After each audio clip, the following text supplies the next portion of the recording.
Venga, PSOE, narcotráfico. Esto empieza a ser habitual, ¿verdad?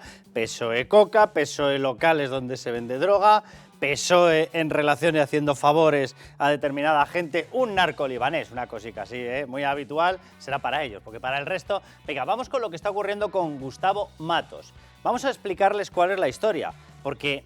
sí, es verdad que empieza a no ser noticia esto de las relaciones entre el PSOE y los latigazos, el PSOE y rastros de coca, el PSOE y vámonos de prostitutas más coca, vale, pero hombre, para la gente normal sigue chocando que no haya más que ramificaciones del partido en el gobierno que todas acaban en lo de siempre, y lo de siempre para ellos. Venga, vamos a escuchar lo que ha dicho el propio Gustavo Matos, que ya les adelanto. Este señor ha sido presidente del Parlamento en Canarias. Bien. Es una de las personas con más peso en el Partido Socialista en Canarias. En estos momentos es vicepresidente en el Parlamento Canario. Y esta es una de las personas que, uno, le hizo la campaña en las primarias en Canarias a un tal Pedro Sánchez, dos, mantiene una nutrida y, bueno, por lo que vemos, con muchos capítulos amistad con Ángel Víctor Torres. Vamos con él, Gustavo Matos.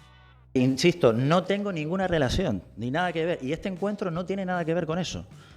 Bueno, yo no sé cuántos encuentros habrán tenido ustedes con narcotraficantes libaneses, pues no sé, evidentemente si tienen algún encuentro les pedirán explicaciones, lógicamente. No sé para qué te ves con un narcotraficante libanés, la verdad, es que no llego a entenderlo, y menos si eres político, y menos si sueltas perlas como estas. Bien, ahí tenían a este señor, sí, él tiene esas relaciones, tiene relaciones políticas con el PSOE y tiene relaciones con narcotraficantes libaneses. Y en medio de todo eso va y suelta frases de este estilo al jefe de esa unidad de narcotráfico. ¿Qué necesitas? Yo ayudo a mis amigos. Bueno, sois amigos, bien, vamos avanzando. Y si nos vamos a Marlaska, Marlaska, bien, Fernando Grande Marlaska, anda, el jefe de la policía. ¿Para qué puede querer irse un político con influencia sobre Marlaska y un narcotraficante libanés a ver a Marlaska? Quizás es para que no le hagan determinadas investigaciones, no sé, o tenemos todos el colmillo muy revirado o es que esto es de verdad, sota caballo rey. Venga, vamos. ¿Puedo interceder ante el delegado del gobierno o el subdelegado? Espera que vamos pa' bingo.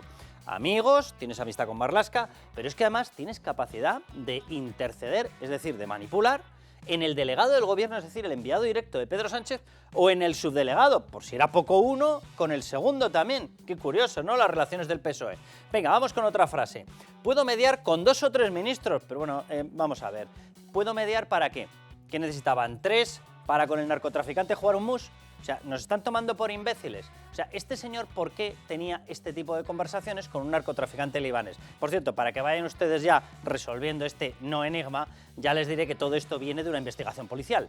De una investigación policial que va y resulta que son los subordinados en el fondo de Marlaska, con lo cual se están jugando el cargo. Es decir, ¿lo están haciendo por que forman parte de la fachosfera y por perjudicar? No, porque idiotas no son. Lo están haciendo porque han visto indicios delictivos, obviamente. Y vamos con la última. ¿Qué necesitas, mío? Dame un par de días. Hombre, hay que reconocer que el Whip Express era un poco más lento. Dame un par de días para hacer relaciones con ministros, con Marlaska, porque es que yo soy muy amigo, también puedo interceder ante el delegado del gobierno, ante el subdelegado. Es maravilloso.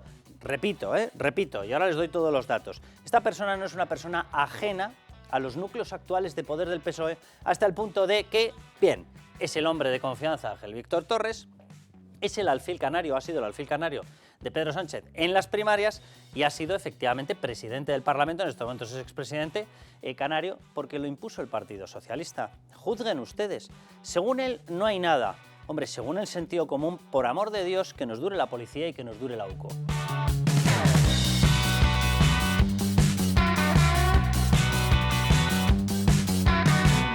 Y nos odian, ya han salido de cacería y demasiadas veces utilizan métodos antidemocráticos.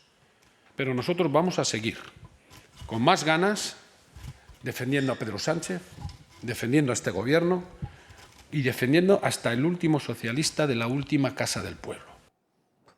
La Casa del Pueblo, la casa está con ocupas y al pueblo lo han saqueado.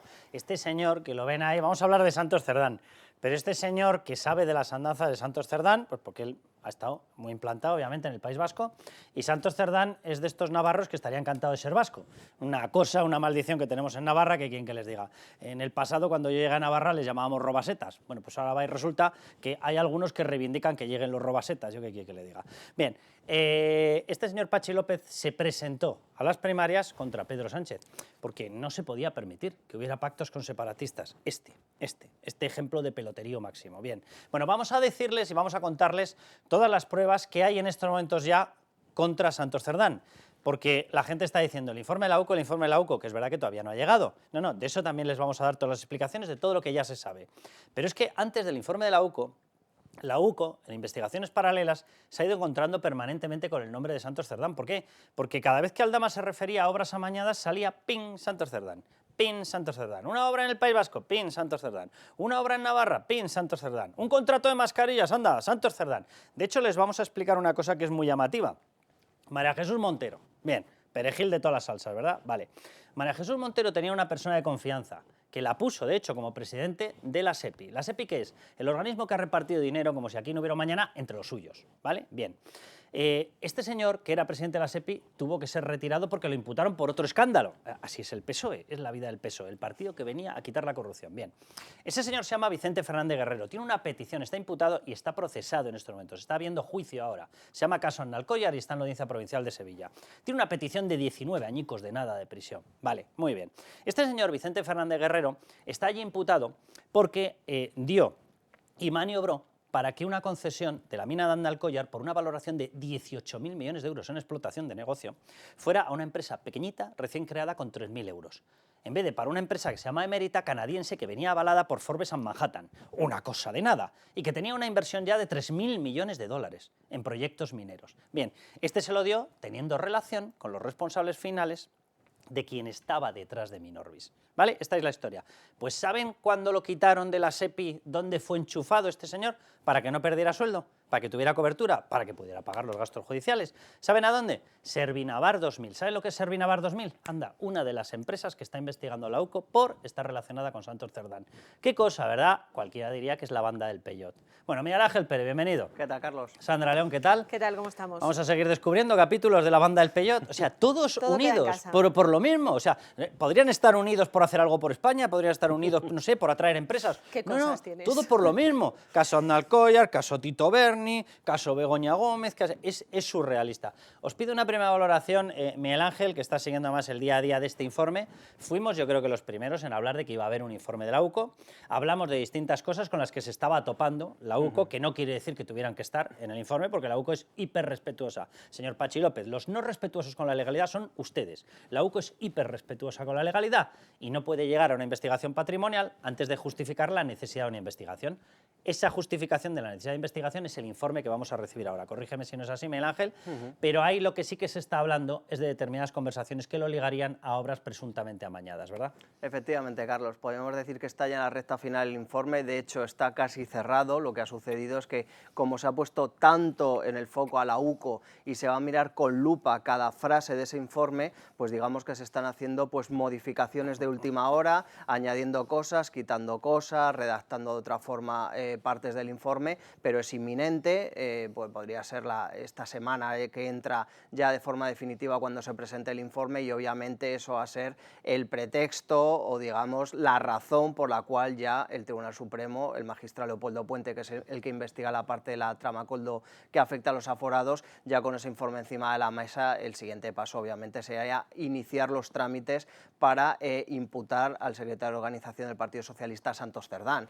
Obviamente en este ¿tú informe... crees que este es el siguiente? En Sí, la cuerda de sin imputados, ninguna duda, sin que el ninguna otro día duda. decía, Alberto Núñez Feijóo, me parece que dijo que eran 23 cargos ya imputados en el Partido Socialista, 22 o 23. Salpicados y de todo, No, él hablaba de imputados. Imputados directamente. Sí, sí, sí. Bueno, Santos Cerdán va a ser el siguiente, sin ninguna duda. Es lo que decías tú, ha habido muchísimas especulaciones, algunos medios pues, han patinado un poco diciendo que se iba a meter lo de los coches, lo de la casa, y efectivamente a nosotros Oye, también nos decían... también te digo una cosa, que a mí esta historia, oye, aquí cada medio hacemos lo que podemos y estamos en una época en la que recibimos ataques de Pedro Sánchez, ataques de intentos de ley de censura, ataques a través de publicidad institucional que nos corresponde y nos la llevan negando desde hace no sé cuánto tiempo.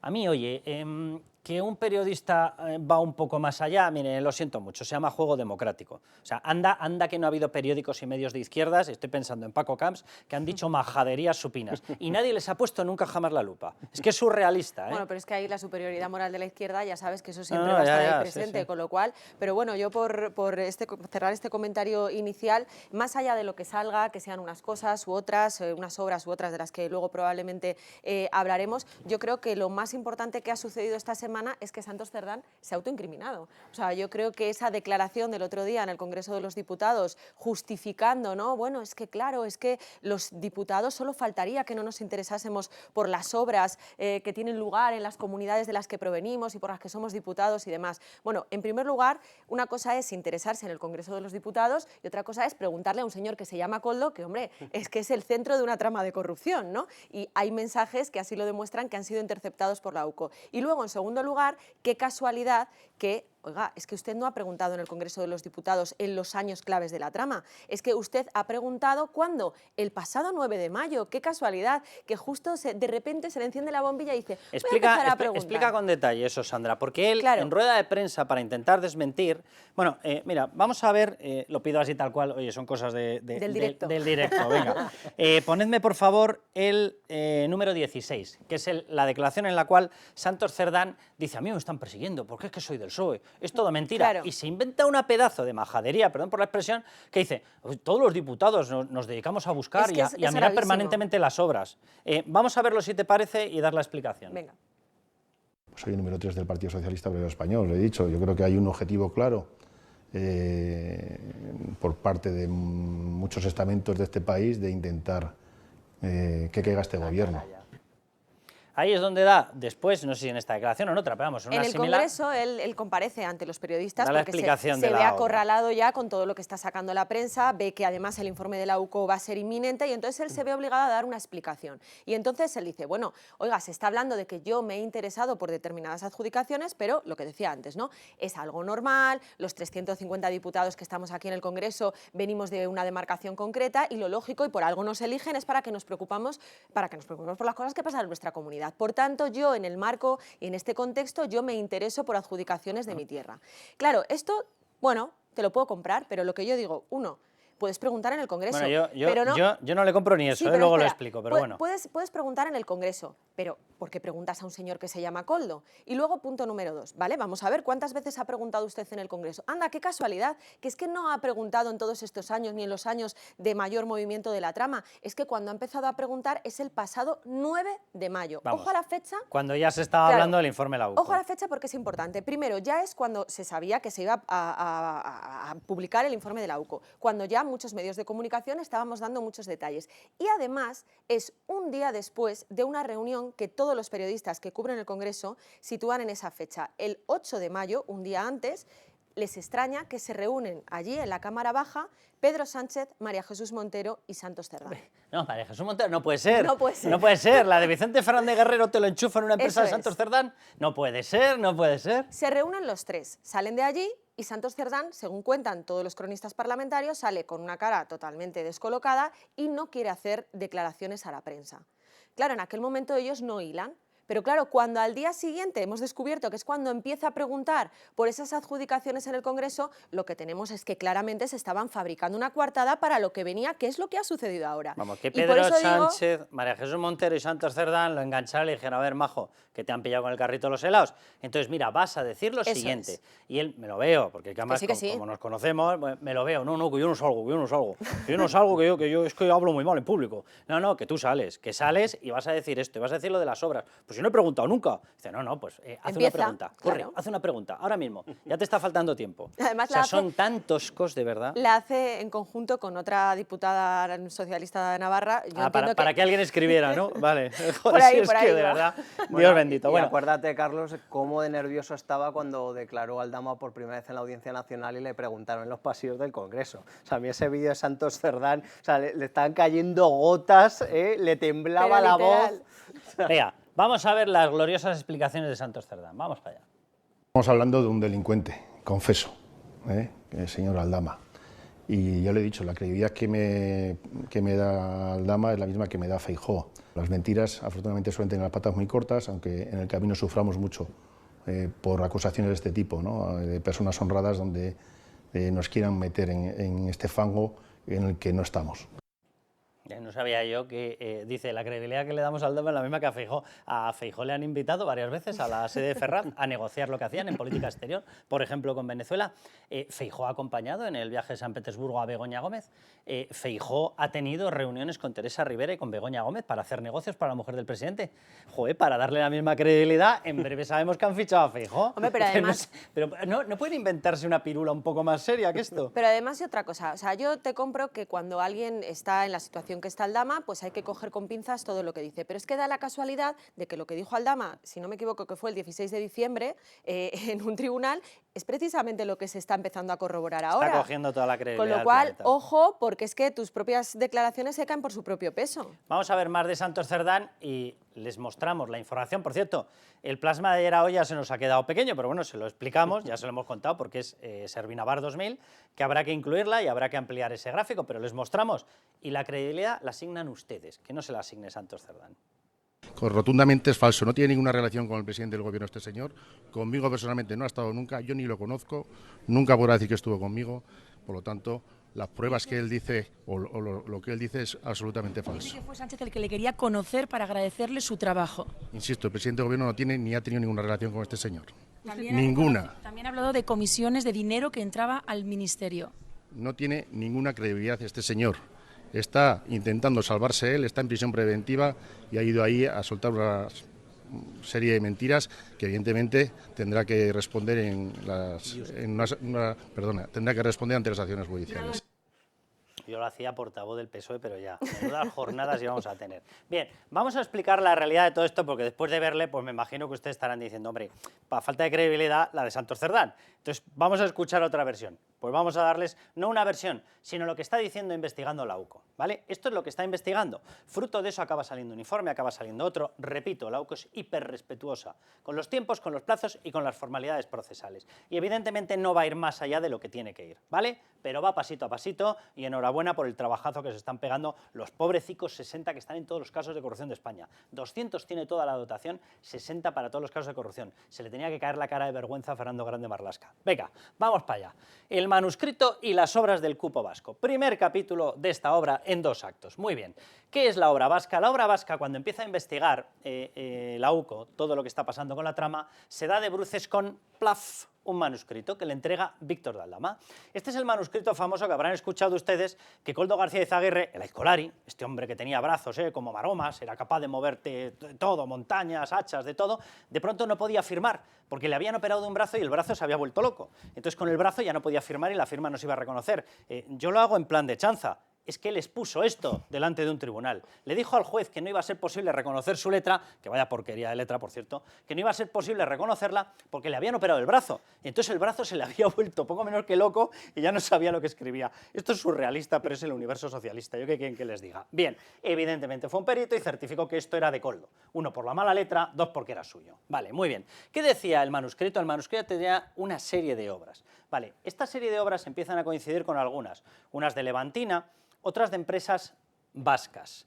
Y resulta que interceptan también en los chats y en los mensajes que se habla de que han repartido la geografía española por cupos y que a Santos Cerdán le habría tocado el cupo vasco. Eso es lo que defiende Víctor de Aldama en su denuncia. ¿Qué es el cupo vasco? Pues que él, que es navarro, pero está deseosísimo de ser vasco, Dios bendito, se ha autoasignado el cupo vasco, que es que a las empresas que operan en esa zona, él incluye Navarra, que quieren que le hagamos, bueno, así es la política en Navarra en estos momentos, que todas esas, si él las consigue introducir presuntamente en el amaño de obras, se lleva mordida, se lleva comisión. Bien, la acusación de Aldama habla de 15.000 euros que habría recibido incluso sin colocar la obra. Porque esto, que haría referencia a una obra de Acciona, no habían conseguido meterla porque se les cuela otra que se llama Global Civis, que es una gallega, pero, oye, como había hecho las gestiones, había que pagarle al pobre hombre. Menudo esfuerzo, ¿eh? La presunta ilegalidad es que tiene unos sacrificios que no vean ustedes. Vale, 15.000 euros de la patilla. Vale, vamos con la siguiente porque ya nos ha aparecido la primera obra, que está siendo investigada por parte de la UCO. Pero ha habido más obras. Atención, la obra del tren Olite-Tafalla. Aquí pasamos a Navarra. Hola, Santos Cerdán, Navarra no es el País Vasco. ¿Vale? Muy bien. La UCO está analizando esa obra. ¿De quién? De Construcciones Murías. Valor, agárrense, 54 millones de euros. ¿Saben lo que ocurrió? Cosicas de la vida socialista. Le dan la pasta y a los 5 años la empresa quebrada. Cosicas, ¿verdad? Era tan buena la empresa que estaba esperando a recibir la pasta para quebrar. ¿vale? Segunda obra identificada. Venga, contratos de mascarillas. También en los contratos de mascarillas aparece el rastro. Están investigando y resulta que una de las empresas sobre las que se está pidiendo que hay que colocarla como sea, ¿cuál es? Pues es una empresa que casualmente, Transportes Anabel y Berna de Corella, su administrador es Bernardo Castillo. ¿Quién es Bernardo Castillo? Coincidencias de la vida socialista, el hombre de Aldama en República Dominicana. Cosicas que pasan, o sea, es lo que tiene estar ahí en el Partido Socialista. Te salen narcotraficantes, te salen prostitutas, enchufe por aquí, rutas a República Dominicana por todas partes. Política seria en defensa de España ni una casualidad, pero bueno, ¿qué le vamos a hacer? Muy bien, las 3 obras. Ya les decía que hay que incorporar una nueva, que es la de los túneles de Belate, ¿vale? ¿Qué ha pasado con esa obra? Creo que son, Sandra, corrígeme, 60 millones de euros, ¿verdad? La adjudicación. Sí, 62, una cosa así. 62 millones de euros, otra cosica de nada. Bien, ¿ahí quién aparece? Aparece Servinavar 2000. ¿Qué es Servinavar 2000? Pues una empresa en UTE, porque claro, tenían que hacerlo otros porque ella es pequeñita, que consigue pedazo de contratazo. ¿Quién está dentro? Vicente Fernández Guerrero. ¿Quién es Vicente Fernández Guerrero? El hombre de María Jesús Montero, al que había puesto en la SEPI para que fuera él el encargado de repartir dinero y que lo tuvo que quitar porque fue imputado, ¿dónde? En otro escandalazo, en la Junta de Andalucía. ¿De cuándo? De cuando María Jesús Montero estaba de consejera, porque hicieron una adjudicación extraña de narices hasta el punto de que está en estos momentos el juicio oral en la Audiencia Provincial de Sevilla. La adjudicación de la mina del Alcollar, 18.000 millones de euros de explotación. ¿Y a quién se lo dieron? ¿A una empresa grande, canadiense, enorme, emérita, que venía con todos los avales? No, se lo dieron a Minorbis, una empresa diminuta, creada, no sé si fue una semana antes o 10 días antes, con 3.000 euros. Porque supuestamente iba a ser mucho más capaz para desarrollar el negocio de Andalcollar. ¿Y quién estaba metido en eso? Vicente Fernández Guerrero, el que acaba en Navar 2000. Son las cosas del mundo socialista.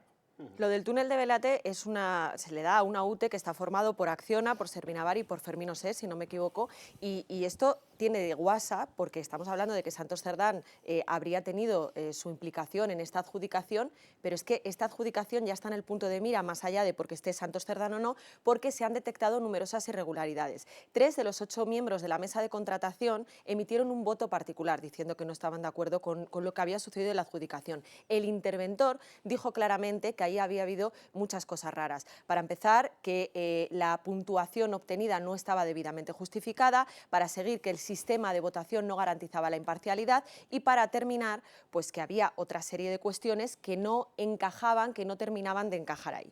Claro, todo esto es importante. ¿Por qué? Porque estamos hablando de que Santos Cerdán empezó a preguntar, a interesarse por estas obras el 9 de mayo. Pero, por ejemplo, hay gente que lleva haciéndolo desde mucho antes, concretamente desde principios de este año. Pero fíjate, déjame que te corte una cosilla. ¿Por qué sale él a la opinión pública a decir, hombre, yo me estoy interesando? Porque sabe que alguien puede cantar que le ha estado preguntando. ¿Quién puede cantar? Anda, si acaban de imputar a la expresidenta ya de Adif. A la expresidenta Pardo de Vera. Pardo de Vera, que ya dijo... ¿Será que está que le da el tembleque por si canta el número de preguntas que hacía? Y, por cierto, simplemente una cosa. Cualquier diputado, cualquier persona, cualquiera puede, evidentemente, preguntar cómo va la ejecución de una obra. Si tú preguntas por la adjudicación, eso no es legal. La adjudicación tiene que ser un proceso totalmente independiente en manos de las mesas de contratación. Ahí nadie pregunta nada. Preguntar cómo va lo ya adjudicado, de maravilla. Es como si preguntas a Amazon cuando llega mi paquete, ¿vale? Pero preguntar a quién se la vas a adjudicar, teniendo un cargo en el gobierno, teniendo un cargo en presidencia y siendo la mano derecha del presidente del gobierno, no es legal. No es legal. O sea, preguntar en adjudicación, malo. Preguntar en ejecución, normal. Él preguntaba en adjudicación. Repasabas tú, Carlos, en el plasma lo del perito caligráfico de la prueba de Koldo García, y una cuestión muy graciosa que me pareció surrealista es que Koldo intentó de alguna forma engañar al perito caligráfico. Cuando le hicieron la prueba, pues tenía un boli azul y un boli negro, pues con el boli negro cambiaba la letra. O sea, cambiaba la letra y se creía que así iba a despistar. Viniendo del perfil de los que vienen, digo, lo mismo se ha quitado el zapato y ha intentado firmar con el pie. O sea, con el azul escribía de una forma y con el negro, sorprendentemente, cambiaba su forma de escribir, ¿no? Esto, más allá de la anécdota... Como le coja uno de izquierdas, le llama racista. Con las mesas. Era surrealista. Tú veías la prueba, el resultado y dices, ¿cómo puede ser tan infantil, no? Pues, en fin, Koldo García. La cuestión es que después de ese informe pericial caligráfico, eso ha sido la prueba clave para dar veracidad a todos los documentos manuscritos que presentó Víctor de Aldama por el propio Koldo García, con sus anotaciones, sus subrayados, etcétera, y eso es lo que le permitió al magistrado Leopoldo Puente decir, vamos a abrir la veda, vamos a investigar todas las obras que aportó Víctor de Aldama en esos documentos. Y eso es lo que acorrala a Santos Cerdán. Bueno, después de toda esta explicación, creo que está más que justificado. Por cierto, todo lo que hemos dicho, con más o menos humor, bueno, si tenemos humor, pues bendito sea Dios, con más o menos humor, aparece cotejado en la investigación de la UCO y aparece cotejado en el sumario, literalmente. Lo que no aparece por ningún lado son las cosas que dice Santos Cerdán. Vamos a escucharle y vamos con Fernando de Rosa. Hay determinados jueces que estamos viendo que su actuación pues no son ejemplares. Fernando de Rosa, bienvenido. Muy buenas, Carlos y compañía. Magistrado de formación, magistrado de corazón, político de vocación y amigo. Cuando escuchas a Santos Cerdán decir esto de que es que el problema son los jueces, con el repaso que le hemos hecho de obras, aquí ¿quién es el problema? Hombre, el problema lo tiene Santos Cerdán y la verdad es que cuando presentó el pasado 9 de mayo ya esas preguntas, yo creo que lo que ha efectuado es un reconocimiento de culpabilidad. Yo no he visto jamás una cuestión tan chapuzas a la hora de intentar una defensa cuando se está autoinculpando, ¿no? Yo creo que eso en el juzgado es un indicio de culpabilidad. Fernando, lo que pasa es que, claro, hemos repasado previamente las fechas de una reunión que hubo el 8 de mayo, ¿verdad, Sandra? Sí, 8 de mayo. El 8 de mayo, donde se reúnen Pedro Sánchez, María Jesús Montero y Santos Cerdán. Esto está publicado, yo creo que ni siquiera han perdido el tiempo en intentar desmentirlo. No. Mira que nos desmienten hasta nuestra existencia. Bien, en esa reunión algo le dicen que él sale con la cara totalmente trastocada. Y ese mismo 8 de mayo es cuando registra la primera pregunta en toda su vida. Sí, al día siguiente, el día 9. Al día 9, cuando realiza la primera pregunta sobre una obra pública. Es decir, es obvio que le dijeron empieza a fabricarte una coartada. Lo digo, la importancia de esta reunión, porque quien estaba allí presente era Pedro Sánchez. Evidentemente, mira, yo muchas veces, estando en el Congreso de los Diputados, en el Pleno, vemos las caras de los diputados y la cara de Santos Cerdán en las últimas semanas ha sido todo un poema, ¿no? Es una mirada perdida y preocupada, y yo creo que efectivamente le dieron un toque sobre lo que va a salir, porque ellos consideran que, ten en cuenta que muchas veces las filtraciones pueden venir de muchos lados. Yo creo que son conscientes de lo que va a salir, son conscientes de lo que se va a producir, son conscientes de que Santos Cerdán es un candidato a pasar al escaño de al lado de Ábalos, el segundo secretario de organización, y sabe perfectamente que lo van a vincular a adjudicaciones fraudulentas de obra pública.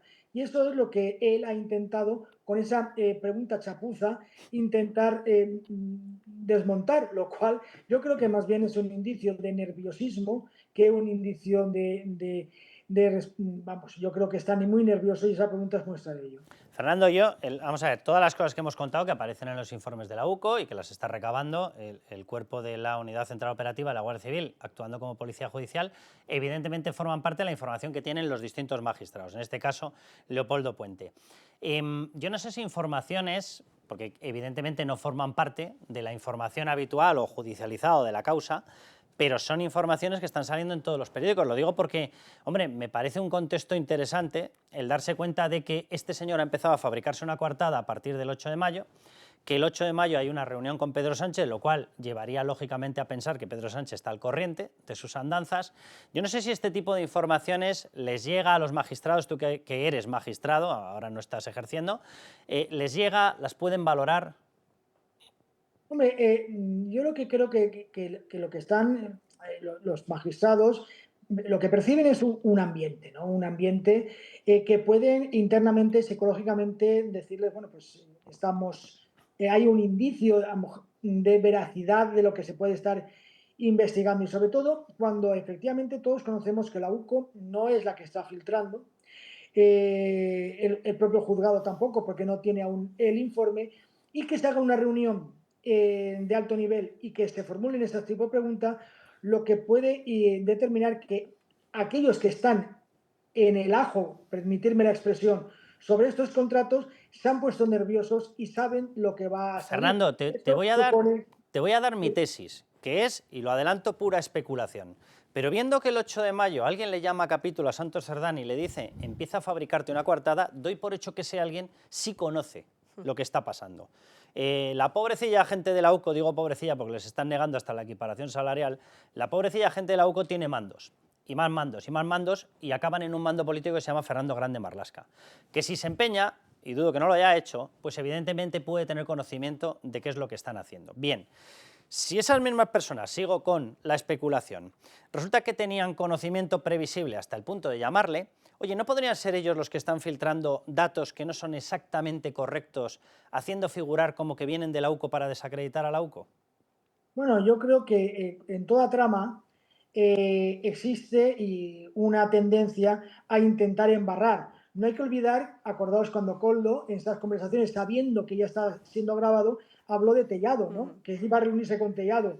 Esa es fabricación de esas pruebas para confundir a la UCO o a la investigación. No me extrañaría nada tu tesis, pero yo creo que también puede ser que los miembros de la trama saben lo que han hecho, saben que puede salir este tipo de investigación y, por tanto, están ya intentando poner la máquina del fango para intentar desvirtuar esa investigación o, por lo menos, intentar desacreditarla a prevención. Yo creo que las tramas de grupos organizados criminales actúan de esa manera. Fernando, un placer, como siempre. Un abrazo a todos. Bueno, pues vámonos de Santos Cerdán a su compañero. Digo su compañero porque es que hasta compartían asesor. Koldo García Izaguirre unos días era amigote de uno y luego era amiguito del otro. Bien, el parador de Sigüenza. ¡Hala, vamos para allá!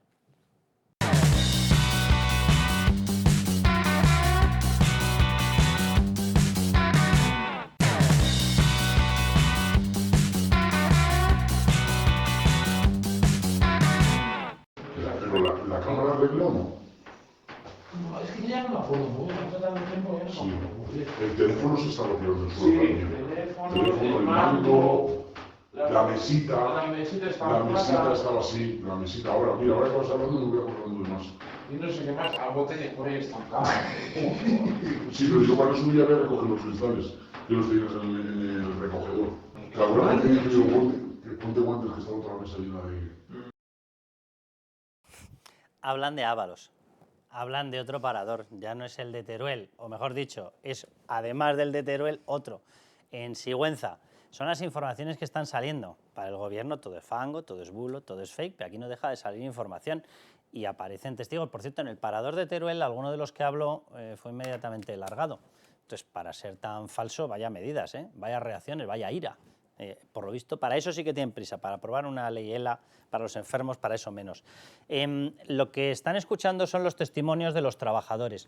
Hay una intrahistoria brutal en esto, cuando empiezan a investigar, fue la gente de Objective, fue Ketty Garat, fue Teresa Gómez, van allí, investigan lo que está pasando y de pronto cuando empiezan la ronda para verse con distintos testigos, les empieza a seguir el director del parador, con una capucha metido dentro de su coche. Y los va siguiendo.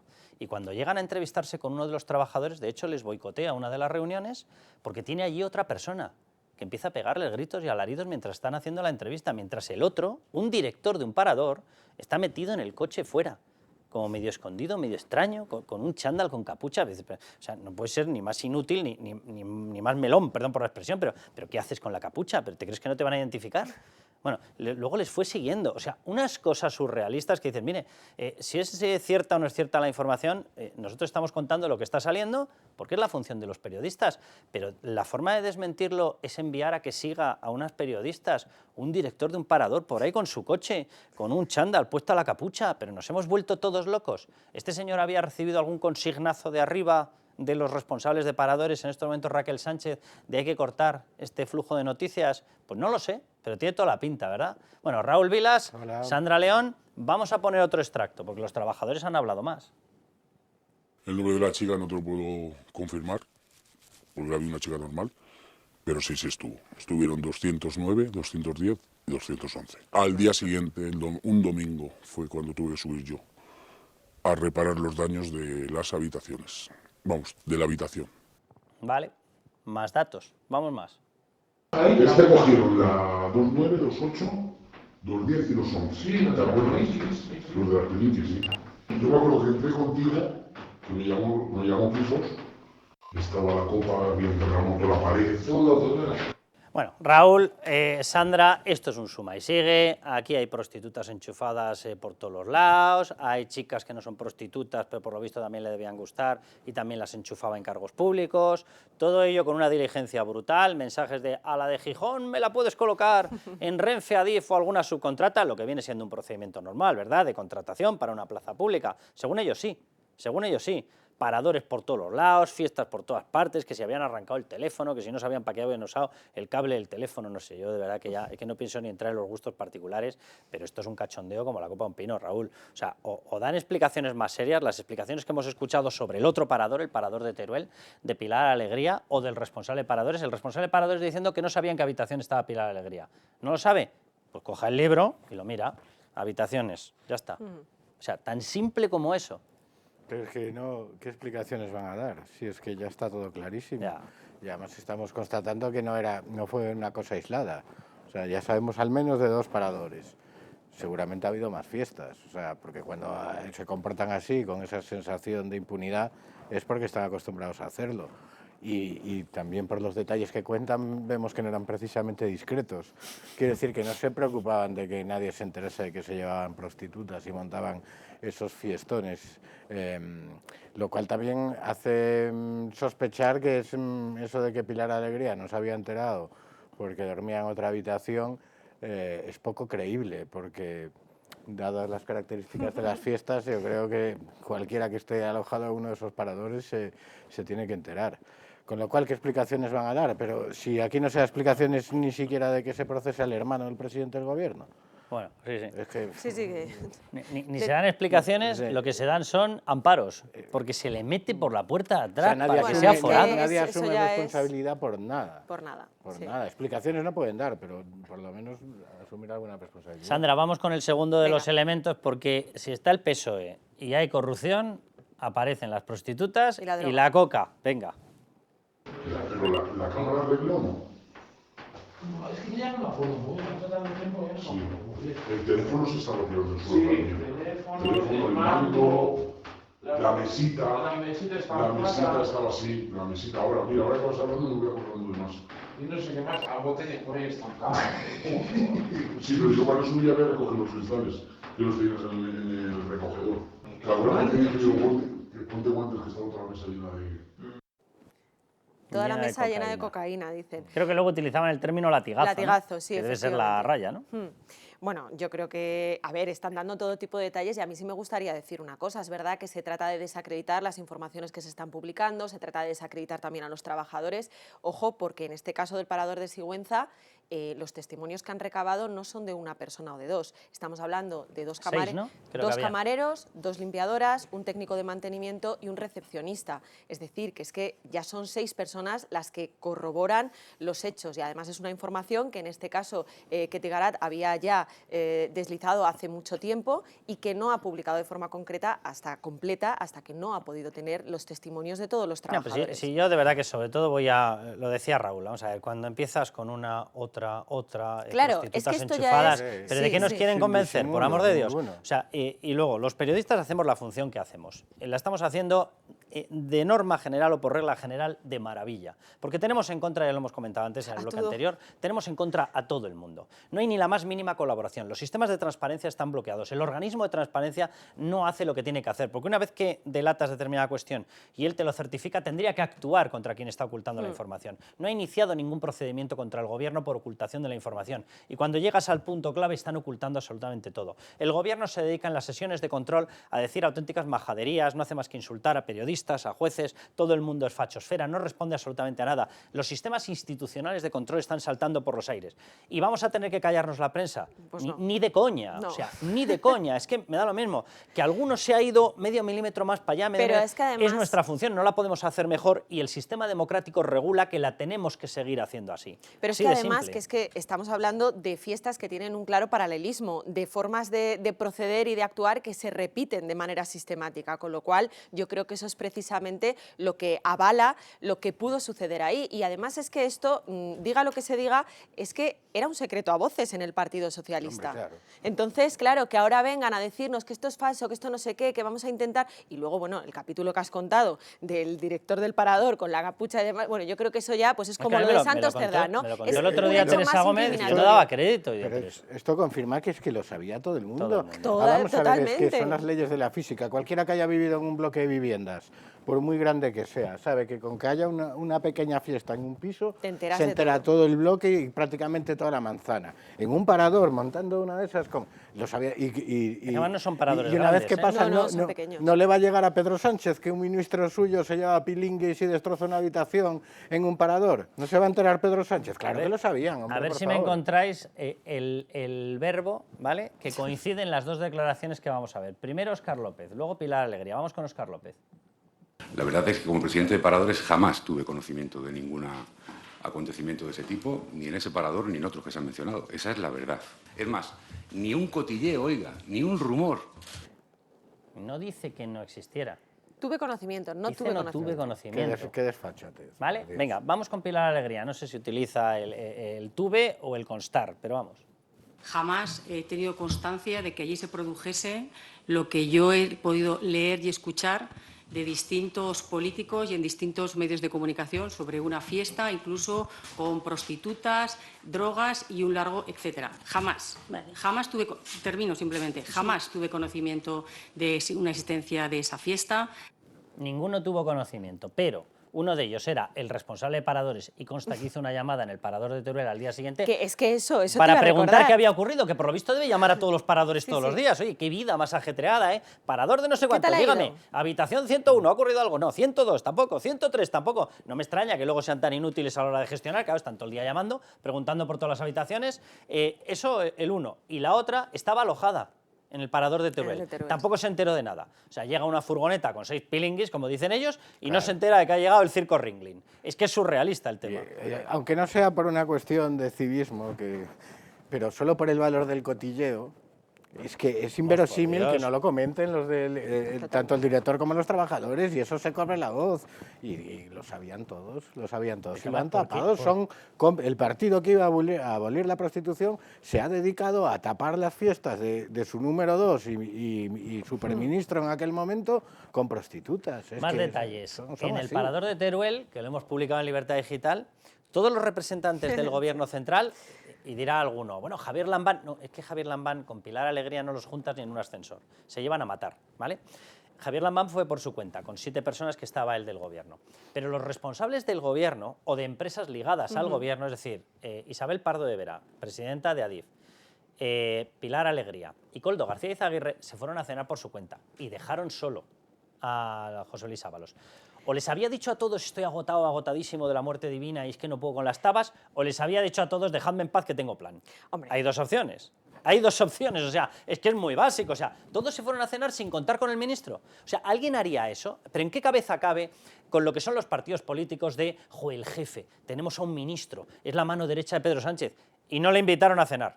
No, no lo invitaron y él no va, que lo lógico es cuando tú eres la máxima autoridad, porque era la máxima autoridad en una visita de esas características, oye, has ido a interesarte por cómo van las obras de no sé dónde y demás, y luego te vas a dormir allí y está pues la delegada del gobierno, está la presidenta de Adif y demás, lo lógico es que te cenes con ellos o te tomes algo con ellos, aunque sea una cosa rápida, ¿no? Pero es lo más normal del mundo y sin embargo lo que nos dicen es que Ábalos llega y dice, me voy que estoy muy cansado. Se lo dice Koldo a la recepción del hotel, que pide la carta porque dice que el señor Ábalos pues tiene que cenar en la habitación, que está muy cansado. Pero él sí se va con Pardo de Vera, sí se va con Pilar Alegría y deja solo al jefe. Bueno, pues desde luego curioso cuanto menos es. Bueno, vamos a dar los detalles de los dos paradores. Por ahora, pues si se van sumando paradores tendremos que ir ampliando los gráficos. Ya hablamos con Percival Manglano. Venga, Parador de Teruel, las características básicas. Lo que dicen las informaciones es que apareció allí una furgoneta con 6 prostitutas. 2, que estaba en el parador Pilar Alegría, cosa que ya ha certificado ella. Por cierto, la primera respuesta suya fue, ¿en serio me va a preguntar por eso? ¿En serio? ¿En serio? No dijo ni que sí ni que no. Venga, tercero, estaba Javier Lambán y 7 miembros del Gobierno de Aragón, que por lo visto debían estar, cosa que yo adelanto que esto sí que me parece creíble, sabiendo cómo está el ambiente dentro del Partido Socialista. Javier Lambán y su gente es que ni se habla con el resto del Partido Socialista, con lo cual tiene todo el sentido que fueran totalmente a su aire. Venga. Comunicado de paradores. Bien, el comunicado de paradores que se emitió, nada más empezar a salir las informaciones, nunca jamás negó la fiesta. Negó los destrozos, pero nunca jamás negó ni la presencia de prostitutas ni la fiesta. Fue un parador con 2 párrafos en el que en el primero se acordaba la ley de protección de datos y en el segundo se le caía la ley de protección de datos. En el primero decía, por ley de protección de datos no puedo decir nada sobre lo que ocurrió. Y en el segundo, por ley de protección de datos digo que no ha habido destrozos. Joder, qué 2 versiones más raras de la ley de protección de datos. Venga. 5. Óscar López llamó al día siguiente al parador para certificar lo ocurrido. O llama siempre o nos están metiendo un cuento chino de muchísimo cuidado. Y sexto, a mí esto me parece muy importante, fue en pandemia. Fue en pandemia. Es que los demás estábamos con restricciones por todas partes. Es que veníamos de estar encerrados en casa. Y a algunos se lo pasaba de maravilla con pilinguis. Es que esta es la historia. Los demás no podíamos ir a un hotel. Él, por lo visto, podía utilizar lo que le diera la gana. Quiero recordar a Isabel Díaz Ayuso la que le montaron porque para poder salir del gobierno de Madrid y poder salir de su casa, se fue y alquiló y pagó una habitación en uno de los hoteles, pidiendo permiso porque estaba cerrado, porque si no, no podía ir a ningún sitio. Y la que le montaron, los mismos que se la montaron, ¿van a decir algo sobre esto? Ah, no, que no toca, ¿verdad? Bien, venga, vamos con el otro parador, parador de Sigüenza. Tuvieron zona privada reservada previamente, ya es llamativo, y siguieron en la habitación de Ábalos. Testimonios de los trabajadores hablan de latigazos de cocaína en la mesilla, restos de copas, mando roto de la televisión, lámpara rota. Yo, de verdad, hay formas un poco más normales de hacer las cosas. Pero bueno, el sofá cama abierto, 2 mujeres y el teléfono arrancado. Son todo testimonios de los trabajadores. Las denominaron pilinguis, pues evidentemente tendrían conocimiento de qué es lo que estaba pasando para llamarlas así. Y de nuevo, en pandemia. Estos son los datos. Percival Manglano, ¿cómo estás? ¿Qué tal? Buenas tardes. Y después nos sorprendemos de que los trenes no quepan por los túneles. Joder, no me hagas el chiste de lo que cabe, vamos a centrarnos en los paradores, que ya te digo yo que Ábalos nos da lecciones. Bueno, ¿en qué puede acabar todo esto? Porque le vemos al gobierno en una especie de empeño continuo por decir, no ha ocurrido nada, no ha ocurrido nada, y aquí no dejan de salir fiestas, datos, testimonios. No, lo digo como provocación, pero es relevante también lo de los trenes que no encajaban por los túneles. ¿Por qué? Porque es que los contratos para adjudicar los trenes famosos que no cabían por los túneles se dieron exactamente en las mismas fechas en las que Ábalos estaba yendo a los paradores, que es en 2020 a Teruel y en 2021 a Sigüenza. Claro, es que hay consecuencias. O sea, cuando el ministro, su máxima prioridad es rescatar a Air Europa en unas condiciones más que sospechosas, irse a paradores a destrozar habitaciones en orgías con prostitutas, colocar a sus prostitutas en puestos en empresas que dependen de él. Claro, y eso todo ocurrió en 2020 y 2021. Pues claro, la consecuencia de que las prioridades de este ministro sean esas y no que los trenes quepan por los túneles lleva a que los trenes no quepan por los túneles. ¿Tú te crees las explicaciones que está dando Pilar Alegría? No voy así ella, porque yo, particularmente, en ningún sitio he leído que nadie haya dicho nunca jamás que ella estuviera ni en la fiesta, ni en la no fiesta, ni en la habitación. Yo no lo he leído en ningún lado. Y la que lo ha dicho es, ella dice, me están acusando de estar... Yo no lo he visto escrito en ningún sitio, que nadie haya dicho jamás que ella estuviera en la fiesta, que estuviera con Ábalos, que estuviera... Yo no lo he visto en ningún sitio. Lo que sí que estamos muchos diciendo es, oiga, nos suena muy raro que esto estuviera en el mismo parador y no se enterara de una fiesta con 6 prostitutas. O sea, nos suena rarísimo, pero es que yo estoy en un pedazo de hotel gigantesco y ya me extrañaría que no me enterara. O sea, ¿y eso me hace a mí cómplice? No, lo que estamos diciendo es que el gobierno tenía vías para haberlo conocido, hasta el punto de que Óscar López llamó al día siguiente. Pero sí es evidente que lo sabía. Si es que su comparecencia de ayer en el Senado es absolutamente irrelevante. Todo lo que tenía que decir Pilar Alegría ya lo dijo con sus expresiones y con su cara el día ese hace un mes que le pillaron y le preguntaron dónde había dormido esa noche en el parador. Porque es que es como un ejemplo perfecto de cómo mentir. Y la cara cómo te empieza a hacer cosas raras cuando estás mintiendo. Los ojos se le van a un lado. No sabe qué decir. Repite la pregunta porque no sabe cómo responder a ella. Es decir, es un ejemplo paradigmático de culpabilidad. Y es evidente que ella sabía lo que pasó. Y cuando le preguntan por ella, dice, tierra, trágame, a ver qué digo, porque yo sí sé lo que ha pasado y el destrozo y las orgías que se montaron ahí. Entonces, claro, después va ayer al Senado, ya lo tiene más preparado y entonces ya sabe sortear las preguntas mejor. Pero eso no es lo importante es lo que ocurrió. Y es evidente que lo sabían y que lo han intentado tapar, y además con la cuestión añadida de que el Partido Socialista, que se supone que es el defensor de la clase obrera, resulta, y de la clase trabajadora, que toda la clase trabajadora está diciendo que hubo orgías y que hubo destrozos, son los paradores. Y toda la cúpula está diciendo que no. O sea, que estos que se supone que son la clase defensores de los trabajadores dicen no, igual que los sindicatos. A los trabajadores los ignoro. Y me dedico a que los jefes les persigan con capuchas y les amedrenten para que no den la información que conocen. Percival, por seguir en la vía de lo que estás explicando, que me parece que tiene muchísimo sentido, hay que recordar una cosa. Posiblemente el primer contacto, no ellos, porque yo estoy convencido que sabían cómo era José Luis Ábalos desde hacía décadas, pero bueno, el primer contacto público, la primera evidencia pública de que está pasando algo muy extraño con tema prostitutas y Ábalos, la tienen cuando colocan en INECO a Jessica.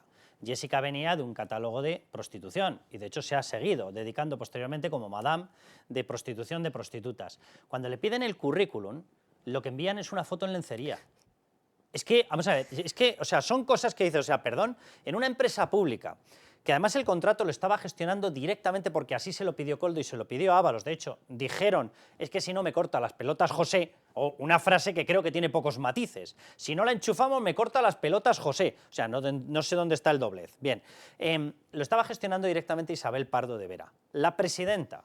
¿Vale? Cuando se le acaba ese contrato, la pasan a una empresa de la SEPI, de María Jesús Montero. La gestionó otro cargo público. Bueno, pues cuando le pidieron en el primero de los puestos, le pidieron un currículum, envió un currículum con 2 narices, envió una foto en lencería. Es bueno, que, o sea, pero ¿dónde está la duda de que estaban con prostitutas? O sea, de verdad que es que suena surrealista el tema. Pero yo no tengo la menor duda de que el tema de conversación en la cena del Parador de Teruel, cuando Ábalos no baja y están Isabel Pardo de Vera, Pilar Alegría, Koldo y tal, fue las prostitutas que estaba colocando. No sé cómo puedes decir eso. Lo que les unía a todos. No sé cómo y es que estaba ocurriendo en esas fechas. Es que es 2020, es que son exactamente esas fechas. Estando Koldo, seguro que estaban hablando de, no sé, ¿sabes? De la Universidad de Coimbra, de la renovación, bueno, claro, seguro. Sí, sí. De filosofía metafísica, de la Escuela de Salamanca, estaban hablando de eso, seguro. Seguro. Y después, y una cosa más al hilo de esto, que también hemos sabido esta semana. Miss Asturias, que ha ido al Tribunal Supremo a decir que ella pues pidió trabajo a Ábalos. Ábalos, como bien has dicho antes, Carlos, le dice a Koldo, oye, a la de Gijón, en fin, así se expresa Ábalos. Claro, normal, porque debía haber de todas las provincias y de todas las ciudades. Vale, imagínate. A ver si me la colocas o en Renfe, o en Adif, o en una empresa contratista. Ojo a eso también, ¿eh? Que las empresas contratistas para eso están, para colocar a las amiguitas del ministro. Responde Koldo, yo me ocupo. O sea, la gran persona resolutiva del ministerio. Entonces, llama a Miss Asturias, ella le da unos datos y él hace el currículum que se lo inventa. Porque ella misma dice que ella no estaba capacitada para el puesto que le dieron. Se lo mandan a esta empresa que depende de Renfe. El director de la empresa llama a la de Asturias. Estaremos encantados de tenerte en la empresa. Tienes un currículum impresionante. Qué buen perfil profesional tienes, no sé qué. La contratan. Y después, ¿a qué se dedica Koldo? A mandarle mensajes obscenos a Miss Asturias para que le mande guarradas por mensajito. Pues esta es la cultura que tenían ahí en el Ministerio de Transportes y, por supuesto, los trenes no cabían por los túneles. Percival, muchísimas gracias. Vamos a coger un poquito de oxígeno con Bancamar y volvemos rápido. Bancamar, nuestra solvencia, su tranquilidad. Patrocina este espacio. Bueno, pues vámonos ya con Bancamar, vamos a coger un poquito de oxígeno con Bancamar, ya lo saben, el banco más solvente de España. Y hoy hablamos con Joan Bonet, director de Unidad de Estrategia y Asesoramiento de Bancamar, para que nos comente cómo ve la actual situación económica. Bueno, parece que Donald Trump está dando marcha atrás, o al menos pausando, dándole tiempo a la cuestión arancelaria. Pero bueno, ¿cómo están reaccionando los mercados? Hola, Carlos. pues sin duda Trump ha dado un giro de 180 grados y este nuevo tono pues es mucho más beneficioso, no solo para los mercados, sino para la economía, para los americanos, para los votantes y además también para esos 77 millones de personas que decidieron que Trump fuera presidente, ¿no? Estados Unidos hoy pues está mejor que hace una semana porque hoy soporta unos aranceles promedio del 14% en vez del 25% que había antes de la moratoria concedida a China. Pero hay que tener en cuenta que al final Estados Unidos también está peor que antes que llegara Trump a la Casa Blanca, porque está asumiendo unos aranceles que son 5 veces superiores a los de comienzos de año. Por tanto, como gran conclusión se podría decir que Trump comienza a arreglar un problema, pero que es un problema que había generado él mismo a comienzos de abril, el día de la liberación, cuando lanzó unos aranceles que eran inasumibles para su economía. No obstante, el nivel de incertidumbre pues sigue siendo bastante elevado. No se puede olvidar que hasta ahora, salvo con el Reino Unido y algún país del Golfo este fin de semana, pues Trump realmente no ha alcanzado acuerdos comerciales. Por ahora todos son simples moratorias que generan un margen temporal hasta julio para ir negociando sin que la economía se vea demasiado penalizada, ¿no? Por tanto, de cara a las próximas semanas hay que estar pues, muy pendientes de los próximos acuerdos que puedan venir y que habrá que relativizar mucho, porque, por ejemplo, pues no es igual de relevante el acuerdo que se alcanzó con el Reino Unido, que supone el 2% de las importaciones que llegan a Estados Unidos, o incluso el que se pudiera alcanzar con India, que parece que está ya muy cerca de alcanzarse, que es de un 3%, eso no es lo mismo pues, que las negociaciones con la Unión Europea, que suponen el 19% de las importaciones americanas, ¿no? O México y Canadá, que son prácticamente un tercio del total, ¿no? Y son mucho más relevantes. China, por su parte, ¿está pescando en aguas revueltas, por decirlo de alguna manera? Pues la situación de Estados Unidos con China es muy diferente a la que hay con otros países. Lo que hay detrás de toda esta pugna es algo que no es únicamente comercial. Realmente están compitiendo por liderar el mundo en todos los sentidos, de una manera estratégica, política, tecnológica y militar. Y por tanto la decisión de reducirse de forma mutua por un periodo de 3 meses el incremento de aranceles que se pusieron a comienzos de año es positivo.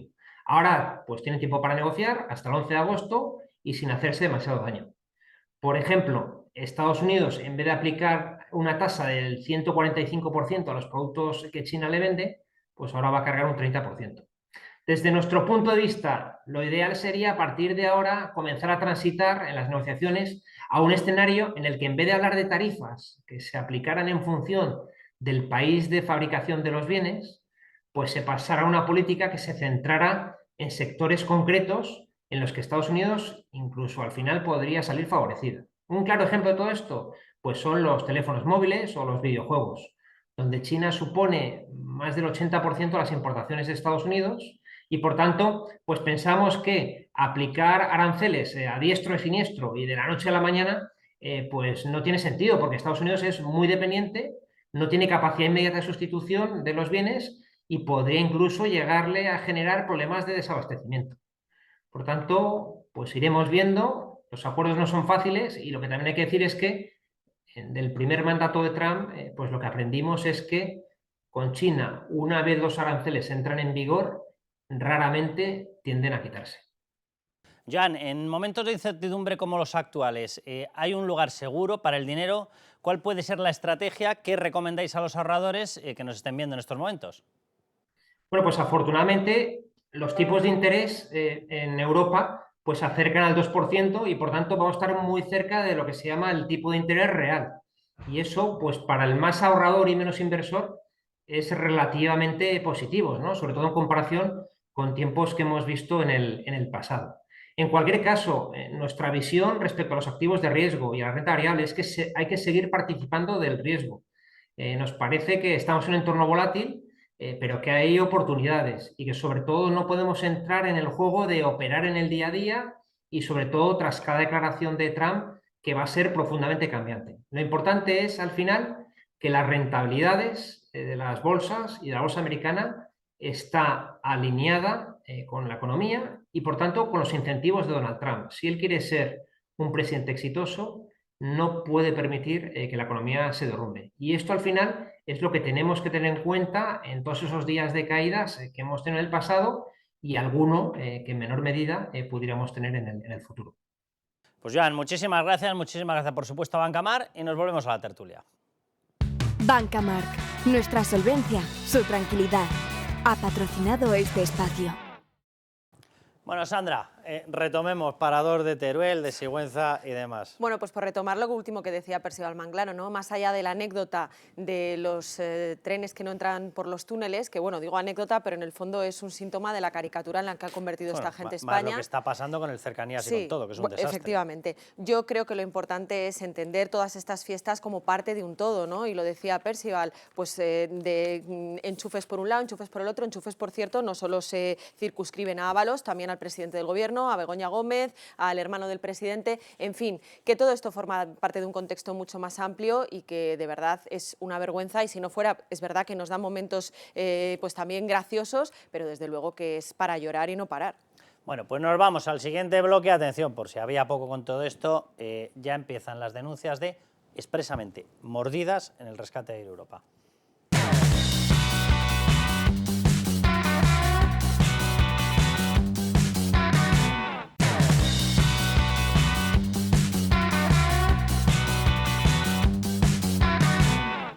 Me contó Víctor que fueron a casa de Pepe y Pepe les tenía una bolsa con cerca de $500.000 a él y a Coldo.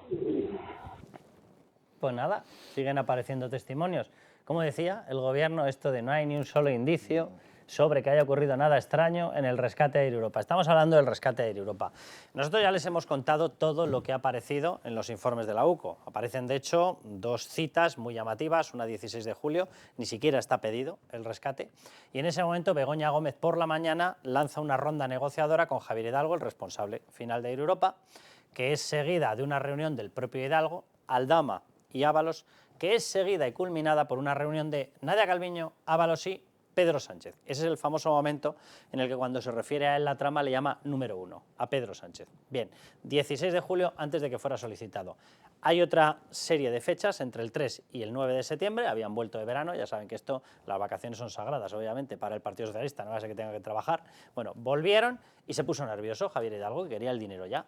Entonces, el 3 de septiembre hace la famosa llamada que narra Víctor de Aldama y que tiene capturado en una conversación, la UCO, en la cual le dice a Aldama, Javier Hidalgo se ha cabreado, está como una mona, ha dicho que coge la vía alternativa y ha llamado a Begoña Gómez, 3 de septiembre. El 7 de septiembre les pasan ya una nota oficial del Ministerio para que la corrijan en la empresa, para que la puedan supervisar, donde ya se anticipa que casi seguro que les dan el rescate. El mismo 7 de septiembre o el 8, ahí hay dudas porque lo pusieron con XX el documento, pero por cómo lo narran tendría que ser el 7 o el 8 de septiembre, la SEPI elabora una carta a petición de Air Europa donde de nuevo anticipa que casi seguro que les dan el rescate. El 8 de septiembre son los famosos chats entre Pedro Sánchez y José Luis Ábalos, donde le dice tenemos que dar el rescate. El 9 de septiembre terminan esas fechas. Todo esto es información de la UCO y sumario, puro y duro. Bien, el 9 de septiembre es el famoso mensaje de Víctor de Aldama a Nuria, la secretaria de Javier Hidalgo, donde le dice, corazón, nos dan la financiación. ¡Hala! Me ha salido un pareado y de paso el rescate me lo he quedado. Bueno, pues esta es la historia. Bien, vamos con más audios de los que están saliendo ahora. Lo que están escuchando, esto no está en los sumarios, pero es que la investigación periodística sigue. Y, por cierto, malas noticias para el Gobierno. La investigación de la UCO, por supuesto que también. Vamos con otro extracto de esos audios. Cogió Pepe y dice, bueno, pero contad el dinero, no sé qué. Estaba muy interesado en que Coldo, según Víctor, eso fue según Víctor, estaba muy interesado en que Coldo contara el dinero de la bolsa. Y entonces se mosquearon los dos y fue Víctor el que le dijo, Pepe, ya lo cuento yo, como diciendo, si a mí porque creía que Pepe le estaba grabando a ellos dos. Más, esto lo está consiguiendo El Español y son declaraciones de la exnovia de Víctor de Aldama.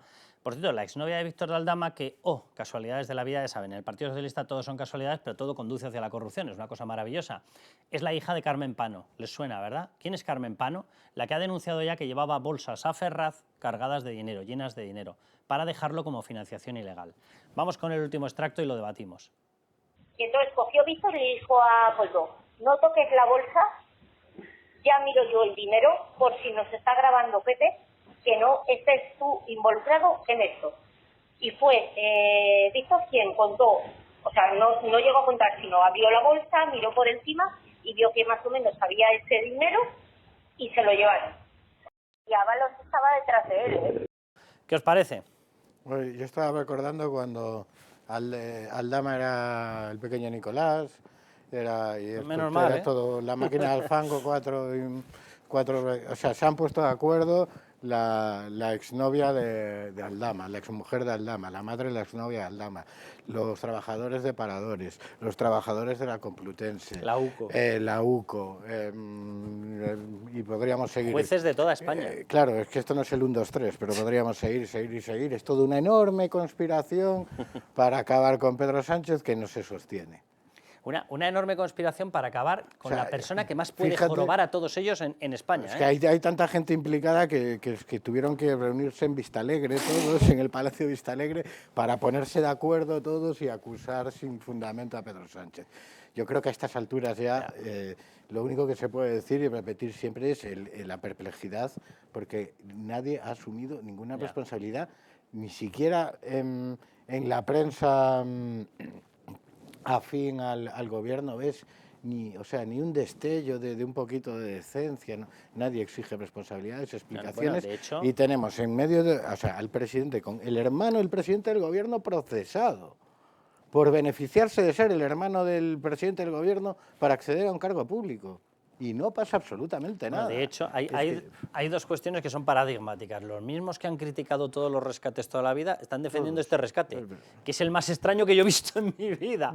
Y los mismos que dicen que son los adalides de la abolición de la prostitución están diciendo que si se informa sobre las prostitutas de Ábalos, que cómo puedes hacer esa intromisión en la vida privada. Estos son los dos gloriosos argumentos de determinada gente en la izquierda, prensa, gobierno, etcétera, diciendo si informas de las prostitutas es que estás entrando en información privada y si hablas de rescates, que cómo puedes poner en duda este rescate, que tiene fisuras por todos los lados, vamos. A mí me parece, Carlos, que el tema del rescate es de lo más grave que se está investigando, sin duda. derivado de la trama Koldo, de Begoña Gómez y tal, y sorprendentemente está en el aire el tema. O sea, está en el aire, ya lo publicamos en Libertad Digital, lo publicamos antes de la Audiencia Provincial de Madrid. Está en el aire la continuidad de la investigación. Claro, porque... Bueno, casi el arranque. ¿Sí? Claro, efectivamente, porque inicialmente la audiencia se lo pasa al Supremo. El Supremo dice ahora que de momento no. El juez Peinado lo está investigando, pero la Audiencia Provincial de Madrid le ha dicho a Peinado que no lo investigue, pero que si encuentra algo... Es decir, es un tema tan grave, estamos hablando de millones de euros y sobre todo aquí, la madre del cordero, hay comisiones que se han quedado por el camino, porque claro, aquí hay un grupito relacionado con estas operaciones para que el rescate de Europa saliera adelante, y aquí lo que hay que investigar es que si ese grupito o algunos de esos grupitos se han llevado pasta de todos los españoles que supuestamente iba destinado al rescate de Europa. Entonces es verdad que la resolución de la Audiencia Provincial de Madrid la semana pasada pues ha creado mucho malestar también, porque claro, ¿ahora qué pasa con la investigación de Europa? El juez Peinado está esperando un informe que encargó a la UCO. ¿Se va a anular ese informe de la UCO? En principio parece que no, pero veremos luego cuál es la medida que toma el juez Peinado, porque a lo mejor el juez Peinado no puede ser el encargado de investigar el rescate de Europa y lo tiene que investigar otro juez. Ahora mismo hay muchísima incertidumbre con este tema. Miguel Ángel, yo creo que la pregunta no es si hay comisiones. Yo creo que eso es evidente, sino a cuántas ascendieron y quiénes las cobraron, que también tenemos pistas. Pero ¿cómo no va a haber comisiones si un rescate de una compañía aérea se tramita con la intermediación de una trama que se dedica al cobrar comisiones? Claro, que Aldama no hace sus gestiones por amor al arte. Entonces estamos ante un escándalo gravísimo, porque aquí no se cuestiona, ojo, que muchas veces se confunde, no se cuestiona si Air Europa tenía que haber sido rescatada o no, se cuestiona si se utilizó, por un lado, a la mujer del presidente del gobierno, con la intermediación de una trama corrupta para acelerar el rescate, para incrementar su cuantía. Sabemos que después de una llamada de Begoña Gómez subió 40 millones, así, por arte de magia, y esa es la cuestión, es que aunque el rescate Air Europa hubiese estado justificado desde un punto de vista de que pues, en muchas aerolíneas en Europa por la pandemia fueron rescatadas,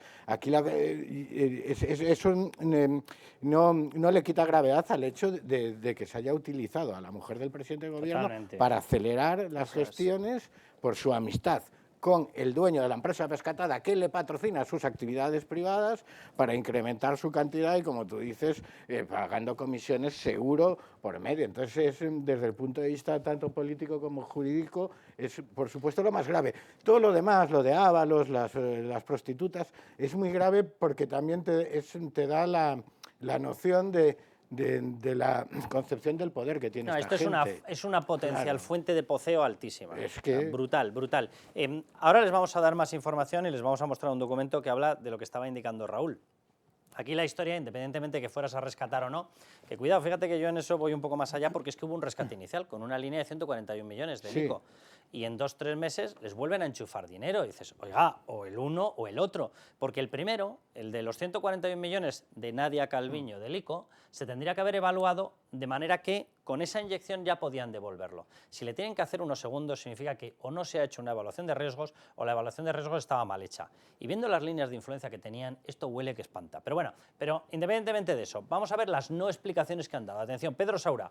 Pedro Saura era la mano derecha técnica de José Luis Ábalos, que aparece también citado en las conversaciones, que le dijeron que tenía que hablar con Javier Hidalgo. ¿Pero cómo va a tener que estar hablando con el CEO de una compañía antes de que sea autorizado? ¿Pero qué es esto? O sea, ¿a qué empresa le han dado estas posibilidades? Atención.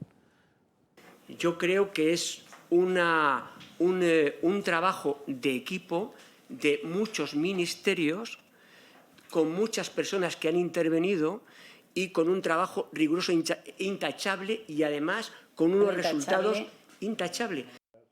Fíjense en el pequeñito detalle de que él dice intachable, vale. Había muchos ministerios.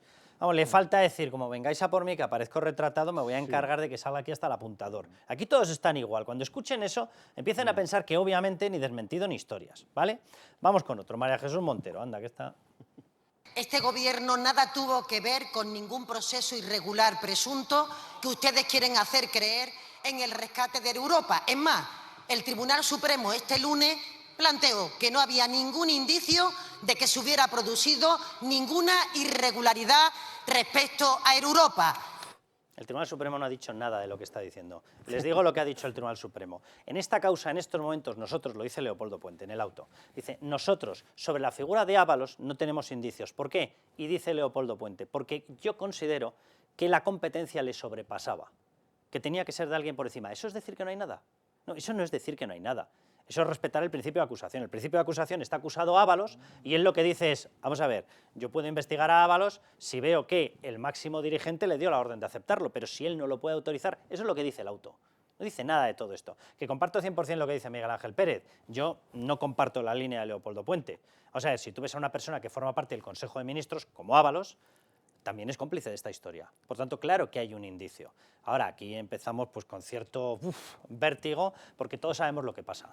Y en eso sí que le doy la razón a Leopoldo Puente. ¿Esto lo podía decidir solo Ábalos? No, esto lo tenía que decidir Pedro Sánchez. Punto final. ¿Y qué es lo que le está pasando a los jueces? Pues que se dan cuenta que ya los casos van cercando a Pedro Sánchez. Sí, eso... Y están con el vértigo de, joder, que vamos a por el presidente del gobierno. Esta es la historia, muy sencilla, pero eso no tiene nada que ver con lo que ha dicho María Jesús Montero. Lo acaba de confirmar Pedro Saura, que ha dicho, afecta a varios ministerios. Total, sí, exacto, claro, si afecta a varios ministerios, ¿quién los coordina? A todos los ministerios. Bueno, otra de las cartas. Atención a la cifra que les vamos a mostrar. Aquí, subrayada. 400 millones, ¿vale? Esto es una coma 00. Bueno, 400 millones. Acabó en 475 millones. Nosotros en Libertad Digital habíamos empezado publicando que cuando se solicitó por 435 millones.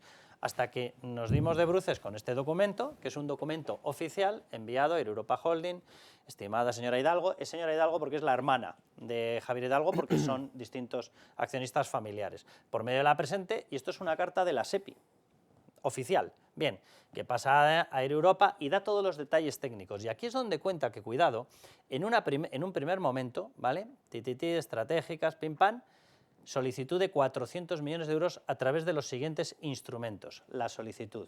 Los instrumentos narran que son 2 líneas, una es de 199 millones, la otra es de 201 millones, por cierto, todas por debajo del umbral para que Europa no me tira las narices, que son los 250 millones. Qué casualidad, ¿verdad? No se lo podían dar a través de una única línea, no, tenían que partirlo. Y con esa disculpa, Europa no podía mirar, ¿vale? Porque se consideraba cuestión doméstica. La primera solicitud fue de 400 millones. Yo lanzo la pregunta abiertísimamente. ¿Qué hizo subir un rescate de 400 millones de euros hasta los 475 millones de euros. ¿Qué hizo subir esa cuantía? Por cierto, cuando se solicita, no se solicita a nombre de Air Europa, se solicita a nombre, esto ya lo hemos explicado más veces, a nombre de Globalia. Globalia era todo el grupo. Cuando tú tienes más activos y es todo el grupo, puedes solicitar más, porque el rescate va a tener que ser más voluminoso y además hay más activos que avalan la devolución. Cuando tú coges solo una parte, Air Europa de Globalia, estás cogiendo menos activos. El rescate, por definición, tiene que ser más pequeño, porque es para solucionar menos boquetes y porque además hay menos activos que avalen la devolución. Bueno, pues en esta ocasión ocurrió exactamente lo contrario. Resulta que de 400 pasó a 475, mientras el avalista final de la devolución se iba menguando. Es curioso el trato. Y por el camino lo que hubo fueron gestiones de Begoña Gómez, llamadas de Javier Hidalgo, gestiones de Pedro Sánchez, chats de Pedro Sánchez. Hombre, a ver, limpio no huele. Entonces, evidentemente lo que estaba diciendo Miguel Ángel Pérez, esto se tiene que investigar sí o sí. O sea, si nos van a hacer creer que no hay cosas extrañas en esto, por amor de Dios. Sí, más allá de que al magistrado Puente le estén temblando las piernas o no, no lo sabemos, es sorprendente. En cualquier caso, también hay que comentar el cuajo enorme que tiene este gobierno, porque a mí, ver a María Jesús Montero apelando al Tribunal Supremo y que ha dicho el Tribunal Supremo de la amnistía y la condena de los ERE, pero si tenéis a Conde Pumpido invadiendo la jurisdicción del Supremo para corregir todo lo que hace el Supremo, y ahora simplemente porque... además, ni siquiera se refiere a unas sentencias ni nada, simplemente porque parece que a Puente le ha entrado un poquito de miedo, viene esta señora a defenderse con el Tribunal Supremo. Es que tienen un cuajo enorme, es que no se puede tratar a la gente como imbéciles continuamente. Yo creo que ya, o sea, no pueden seguir engañando a tanta gente tanto tiempo.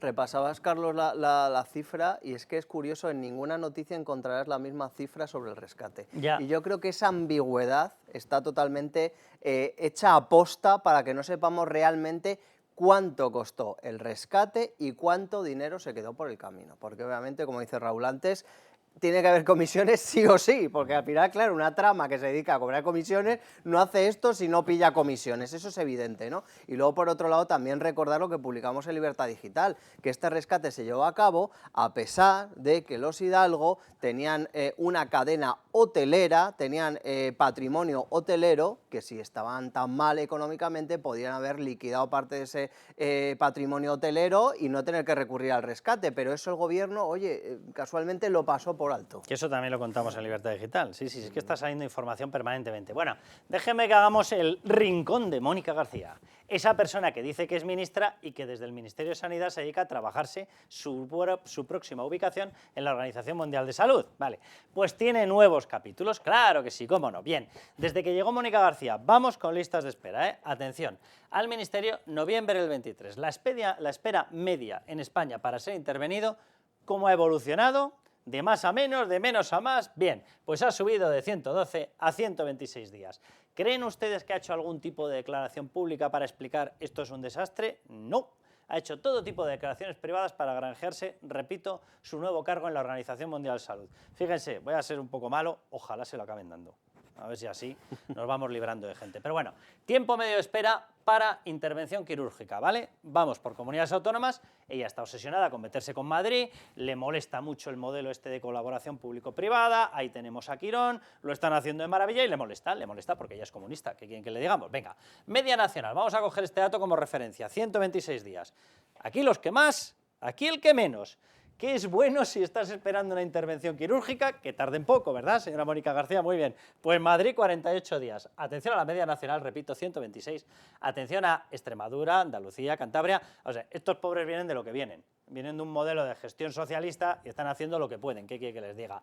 El resto, pues ya lo ven. Cataluña, la gloriosa, 145. Claro, que había que destinar dinero para el golpe separatista, que era mucho más importante, ¿verdad? Según ellos. Madrid. Entonces, ¿qué es lo que le molesta? Vamos con la siguiente diapositiva. ¿Qué es lo que le molesta a Mónica García? Venga, vamos con más datos. Madrid, con 48 días, vuelve a ser la comunidad con menos demora, 78 días por debajo de la media nacional y reduciendo en 4 días su tiempo medio de espera. ¿Le fastidia esto a Mónica García? Porque a los madrileños no nos fastidia, a los madrileños nos enorgullece. Madrid atiende además operaciones quirúrgicas 3 veces más rápido que Cataluña, con una demora media de 145 días, Cantabria con 151 días y Aragón con 144 días. Y nada, ¿No le llama la atención a Mónica García? Venga, tras la Comunidad de Madrid, los territorios donde menos hay que esperar para una operación son País Vasco, que tiene un sistema propio, el sistema de concierto, claro, por eso puede absorber dinero del resto que no le corresponde, pero chico, ¿qué le vamos a hacer? Así son las cosas. Bien, 59 días, 11 más que Madrid. La Rioja con 64 días, 16 más que Madrid, y Galicia con 67 días, 19 más que Madrid. ¿Le lleva algún tipo de reflexión esto a Mónica García? No, negativo. Venga, a pesar de contar con la mayor presión asistencial, ¿por qué? Porque aquí operamos y atendemos a gente de toda España, no hay ningún problema. ¿Por qué? Porque esto es España, se acabó la historia. Bien, pues pese a eso, cuenta con una de las tasas por habitante más bajas, unas décimas por debajo del País Vasco. Repito, lo del País Vasco tiene truco. Te estás quedando dinero el resto de comunidades autónomas, claro, si encima eres incapaz de hacer esto, pues ¿qué le vamos a hacer? En muchas cosas son incapaces, pero bueno, ¿qué le vamos a hacer? Venga, tasa de pacientes en espera por 1000 habitantes. Prepárense, miren dónde estamos, repito, simplemente unas décimas por encima del País Vasco. Por encima, todos los que no le preocupan a Mónica García, cuando a Mónica García lo que le debería preocupar debería ser al revés. Venga, a nivel nacional, en diciembre había 846.583 pacientes pendientes de una operación. En Madrid, 73.000. Se acabó la historia. Madrid presenta la segunda tasa por habitante más baja, lo que les decía, de todo el territorio nacional, 10,41 por cada 1000 habitantes, solo por detrás de País Vasco, 10,16. Y en comunidades con una demanda asistencial similar, que es como hay que compararlo, a la madrileña, Cataluña o Andalucía, la tasa asciende a 25,10, repito, 10,41 y 23,11 respectivamente, repito, 10,41. Señora Mónica García, a usted los datos le resbalan, ¿no? Es que, vamos, aquello no cuaja, pero vamos, por mucho esfuerzo que hagamos. Madrid mantiene al mínimo el número de pacientes con esperas por encima de los 6 meses, mientras que a nivel nacional sigue creciendo. Esto sí le debería preocupar a la señora Mónica García. Estos son los datos. Madrid vuelve a presentar los mejores datos nacionales, con tan solo un 0,3% de pacientes en lista de espera que rebasan los 6 meses, es decir, lo que resulta ya, diríamos que totalmente inadmisible en un país avanzado. Bien, seguido el País Vasco con un 1,3 y en Galicia con un 3,9. Son datos medianamente normales, pero prepárense, pacientes con más de 6 meses de espera, fíjense dónde está este ranking. Nos vamos a datos de 33,4, 33, 31,6, 26,6. Cataluña, este que se gasta dinero del que recibe todos los españoles y no deja de dárselo Pedro Sánchez, 31,6. Madrid, 0,3. Dios bendito. Podía llamar a los socios de Pedro Sánchez y decirles algo, ¿verdad? Son todos separatistas. Venga, y pacientes con más de 6 meses de espera por hospitales. Atención a la labor que están haciendo, ese modelo que tanto le fastidia a Mónica García. Lo privado colaborando con lo público. ¿Pero qué es lo que le fastidiará, por amor de Dios? Es que esto del comunismo... Bien, Fundación Jiménez Díaz, ¿qué es de ese modelo? 20,9 días, 105 por debajo de los datos que le estamos dando. Clínico San Carlos, 50 días, 76 días por debajo. Gregorio Marañón, 53, 73 días por debajo. Princesa, 56 días, 70 días por debajo. Puerta de Hierro, 64 días por debajo. La Paz, 72 días por debajo. 12 de octubre, 57 días por debajo. Ramón y Cajal, 66 días por debajo. Traducido, el modelo de colaboración privado, en el que hay un grupo de señores que, invirtiendo ellos su dinero privado, ayudan a que todos tengamos un mejor sistema de sanidad, ¿qué cosa? Pues resulta que funciona. Vale, pues eso es lo que está intentando dinamitar Mónica García. Si ustedes lo entienden, a que comparten el mensaje mío de que, ¡hala!, que te quieres ir a la OMS, pues casi que vete. ¿Qué quieren que le hagamos? Bueno, muchísimas gracias a todos. Nos vamos a ir, creo que nos queda el bloque de Beatriz García, que va también fino.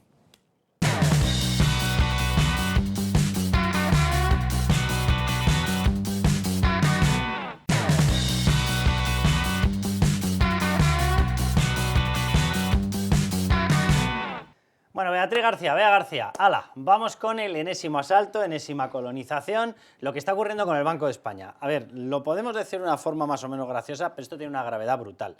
De las poquísimas funciones que le quedan en estos momentos al Banco de España es la de vigía de la economía, de crítico de la economía. Es decir, tiene que decirle y tiene que atreverse a decirle al gobierno, esto está mal, esto está mal, esto está mal. Bien, en este contexto, sabíamos que había hecho desembarcar Pedro Sánchez a Escrivá. Hombre, era obvio para qué iba. Yo durante todo este tiempo estaba escuchando unas voces, no, seguro que la ortodoxia... ¿Dónde está la ortodoxia del gobierno de Sánchez? Ni está ni se la espera por ningún lado. La ortodoxia, no sé, que se lo pregunten a Ábalos y sus paradores, a ver dónde está la ortodoxia. Vale, vamos al tema. El informe de pronto pasa de 300 y pico páginas, creo que fue 303 en la etapa pre-Escrivá, a 199. ¡Anda! Se han caído más de 100 páginas. Vale. Se esfumaron. Se esfumaron. Empezamos a mirar. ¿De pensiones? ¿De alertas sobre pensiones? Básicamente nada. ¿Del cupo catalán? Básicamente nada. De la condonación de deuda catalana, básicamente nada. De advertencias severas sobre lo que está ocurriendo, denigración de las instituciones, pérdida de prestigio internacional, nada, ni por arriba ni por abajo. Se ha caído todo. Es decir, ya sabemos para qué ha ido el soldado Ryan, es decir, el soldado Escrivá, esta historia. ¿Qué es lo que ha pasado? Porque ya tenemos hasta una dimisión. Vamos a ponernos en posición. Círculo de los horrores. ¿A quién tenemos aquí?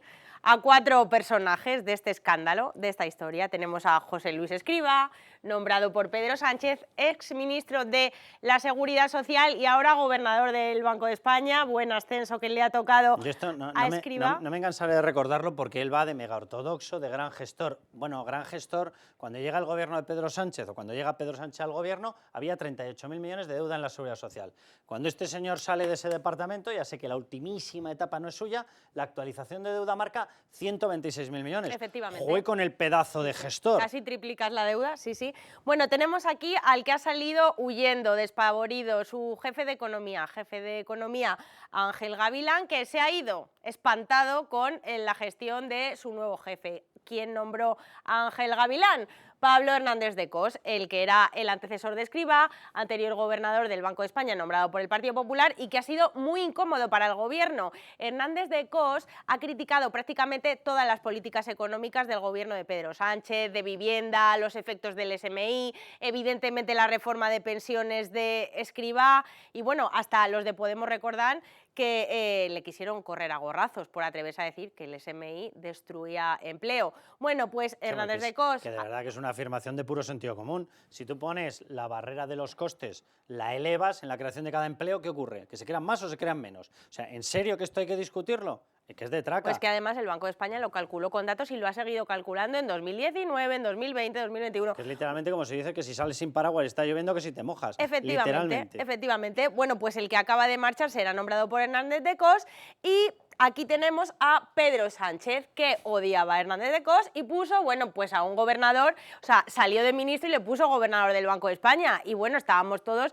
escandalizados. La primera pregunta era, ¿pero iba a evaluar José Luis Escrivá su propia reforma de pensiones, que es su reforma estrella? ¿Iba a evaluarlo? Pues nos acabamos de dar cuenta que no, que ha publicado ahora mismo su informe anual donde no hay nada sobre la reforma de pensiones. Se encuentra muy suave, muy sabio y muy guapo. Exactamente, Sí, sí. o sea, ha decidido Qué que raro, ahora mismo las pensiones en España no son un problema. Vamos a ver en qué consistía la reforma de pensiones de Escrivá, cuáles eran los efectos que habían generado en el sistema y qué es lo que ha pasado ahora y por qué ya están saltando del barco los directivos del Banco de España, menos mal, esperemos que no sea el único que se marcha. Reforma suicida, reforma de las pensiones suicida. ¿En qué consistía? Entró en vigor en el año 2023, la reforma de la que más ha presumido el gobierno y la reforma de la que menos tiene que presumir. ¿Por qué? Porque no reduce un euro el gasto en pensiones. O sea, aquí ni un euro de gasto. Asumes que cada vez tienes más pensionistas, porque la esperanza de vida cada vez aumenta más en nuestro país y que esos pensionistas cada vez cobran más. Bueno, pues esa parte que es demográfica, el gobierno le suma la subida del IPC sistemática. Es como ya gastamos poco, vamos a gastar un poquito más. Vamos a subirles la pensión a los jubilados un 8,5%, luego un 3%, luego un 4%. Vamos al puro sentido común. Antes tenías en la capa pagadora todos estos, ¿vale? Y la pirámide hacía así. Y aquí tenías los que cobraban. ¿Qué ha hecho la pirámide? ¡Run! Aquí los que cobran, aquí los que pagan. Gran conclusión que ha sacado Escrivá, el sabio Escrivá, el ortodoxo Escrivá. No hay que recortar ni un euro. Pues usted me lo explicará. O sea, evidentemente tienes que respetar los derechos de los pensionistas, pero algo tendrás que empezar a hacer, porque si no, te vas al segundo punto. La única manera, ¿cuál es? Esquilmar a toda la población pagadora. Y que yo sepa, las pensiones son un pacto intergeneracional. Tiene que haber pensiones para los de ahora, por supuesto, y tiene que haber para los futuros, porque si no, ¿qué va a hacer la gente? Pues mira, Majo, aquí te quedas porque yo no voy a permitir un saqueo fiscal de arriba abajo. Pues estamos en el saqueo fiscal. Sí, no hay más solución que aumentar los impuestos, que era la única forma que tenía Escrivá de intentar contener el agujero de pensiones, que no lo ha contenido. Más deuda. Hay otra, pero que estos no lo barajan, que es crear más empleo y atraer más empresas. Claro. Pero es que aquí el amigo se dedica a insultar a todas las empresas. Se dedica a reventar la seguridad jurídica. Si tú tienes una vivienda, te dice que está por delante tuyo no ocupa. Si viene una empresa que si los beneficios caídos del cielo, que voy a ir a por ti, que te voy a expropiar los beneficios. Resultado, la inversión se nos está marchando. O había otra fórmula, crear empleo. ¿Cómo creas empleo? Pues precisamente haciendo lo contrario, justo haciendo lo contrario. Baja los impuestos, permite que cada puesto de trabajo tenga una menor carga fiscal y las empresas podrán crear muchas más. Vamos, dinamiza la economía. Pero que eso, claro, eso y socialismo como que no se entienden muy bien. No cuadran mucho. Bueno, pues solo apuesta por más impuestos porque ha dado 3 palos José Luis Escrivá al trabajo que tendría que analizar el Banco de España, pero el Banco de España, claro, ahora ha decidido que no va a analizar nada. Su propio banco. Se ha comprado el Banco de España. Mira qué barato. Solo apuesta por más impuestos. Subida de cotizaciones generalizada a más de 21 millones de empresas y trabajadores que hay en España, es decir, a todo el mundo. Todos los meses de enero de los próximos años y desde 2023 nos suben las cotizaciones sociales en la nómina, subidita de la mano de Escrivá. Regalo. Luego, palo a los salarios más altos los que generan riqueza, los salarios que hay que atraer a nuestro país. Bueno, pues nosotros hemos decidido que ya este año les vamos a aplicar una cuota de solidaridad a la parte del salario que no cotiza, que tampoco tiene derecho a pensión, pues ahí también Escrivá decidió, bueno, pues quedarse con un poquito más de ese sueldo y las subidas sistemáticas de las bases.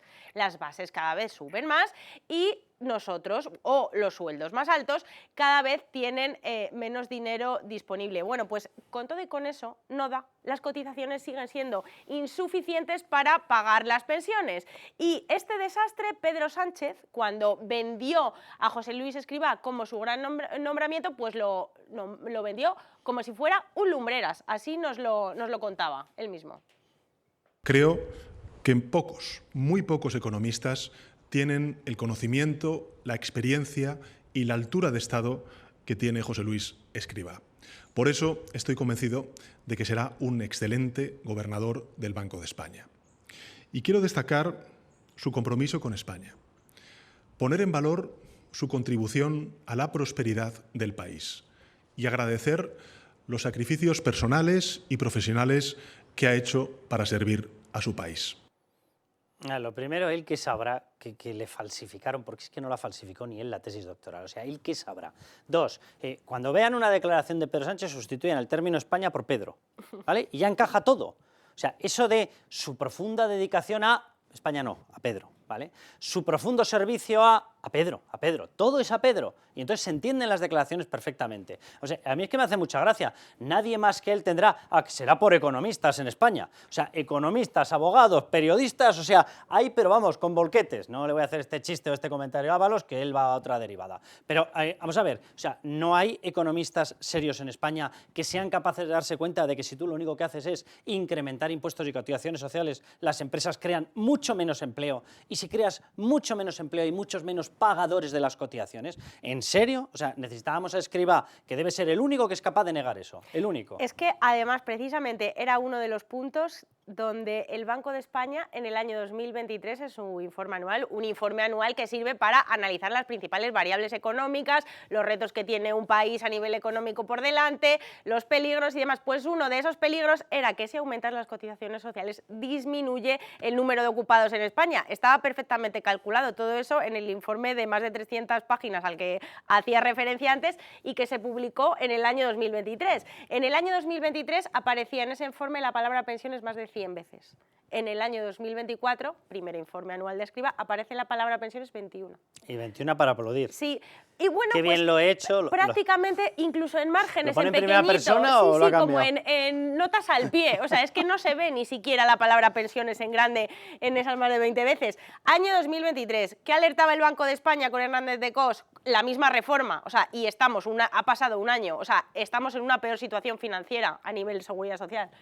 Alertaba sobre los niveles de gasto, sobre la incertidumbre, sobre que Escrivá había planteado una reforma, una subida de las cotizaciones sociales que no servían ni siquiera para soportar la cantidad del gasto en pensiones que vamos a tener por delante. Ahora tenemos una jubilación masiva, una oleada de jubilaciones de los que nacieron en el baby boom y que ahora mismo se están jubilando.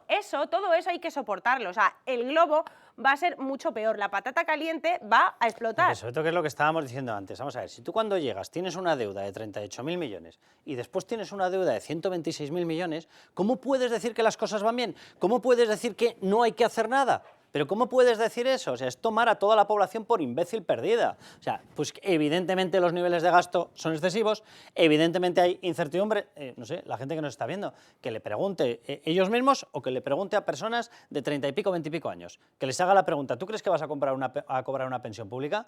Y la respuesta mayoritaria es no. Claro. La respuesta mayoritaria es no. Entonces, ¿cómo va a estar funcionando el sistema? Bien, lo de posponer la jubilación no basta. No basta, pero y que yo no nos simplemente... vamos a jubilar todos a los 80 años, Totalmente. o que la gente no se quiere jubilar a los 80 años, no les entra en la cabeza. Y yo, simplemente una cuestión, esto no basta porque si no nos estaría incrementando la deuda, pero una cosa, para los que defienden que no se están recortando las pensiones, o sea, porque no cuadran las cifras, sí se están haciendo cosas, pero están haciendo cosas bajo manga para que no se noten. Si tú tienes previsto cobrar a lo largo de 20 años, ¿vale? Y te dicen que vas a cobrar durante menos años, eso no es bajar las pensiones. Por Entonces, la puerta de atrás. Por lo tanto, completamente. esto de no hay que hacer nada, todo es perfecto, para empezar choca con la propia decisión que ellos están tomando, es decir, lo saben y engañan.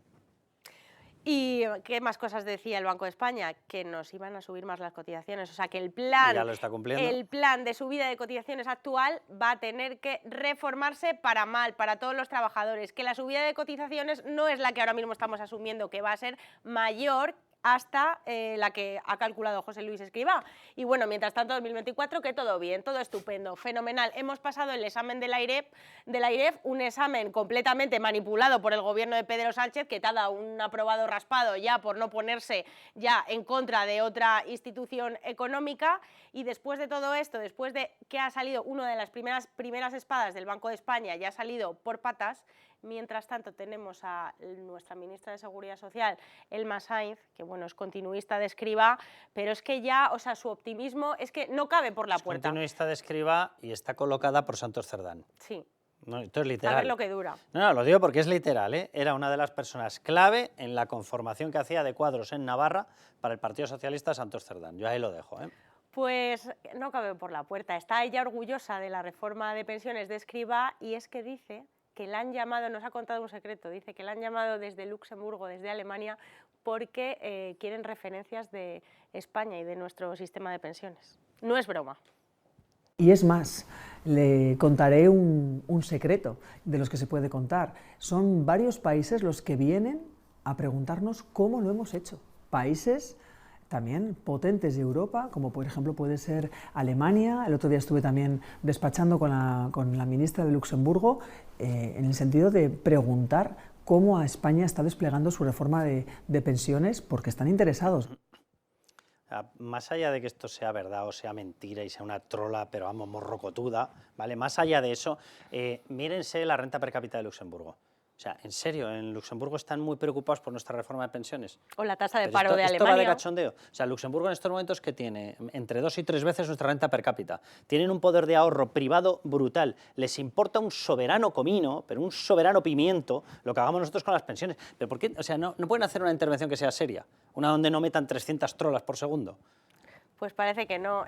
Lo lamentable de todo esto, aunque esto ya pues es que es imposible no reírse de estas declaraciones, es que el Banco de España, que era una institución seria, considerablemente independiente y que prestigiosa a nivel internacional, ahora mismo Pedro Sánchez ha acabado con todo eso. La posición ahora mismo de Escrivá en el Banco de España es de un descrédito absoluto. O sea, te has cargado una institución que lleva décadas aportándonos informes económicos, que te da cierta confianza, que te miras que han hecho un cálculo de lo que sea y te lo crees, pues es que ahora mismo... Te medio podías fiar. Sí, te medio podías fiar. Pues ahora mismo con Escrivá es que ya calculen lo que calculen, pongan como jefe económico a quien pongan, al mejor de este país, es que nadie se lo va a creer. Escrivá ya es Escrizanos, ¿no? Es el nuevo Tezanos del Banco de España. Sí, Banco de España, pues nada, a mí es que o sea, ya... el CIS anulado, la abogacía del Estado anulada, la cúpula de la Fiscalía General intoxicada, están intentando un asalto judicial, el Banco de España como está. Manuseando el INE. El INE literalmente igual, pues nos está quedando un país maravilloso con Sánchez, ¿eh? Sí, sí. Pues esto es lo que tenemos. ¿Hasta aquí hemos llegado? Hasta aquí hemos llegado de momento. Pues nada, vayan tachando el Banco de España de la lista de entidades a leer, lo digo literalmente, porque para leerse este cómic pues es mejor que utilicen el tiempo en otro tipo de cuestiones. Para empezar en vernos a nosotros, que en Libertad Digital contamos los datos que son y ya está. Así que ya saben, a levantar España.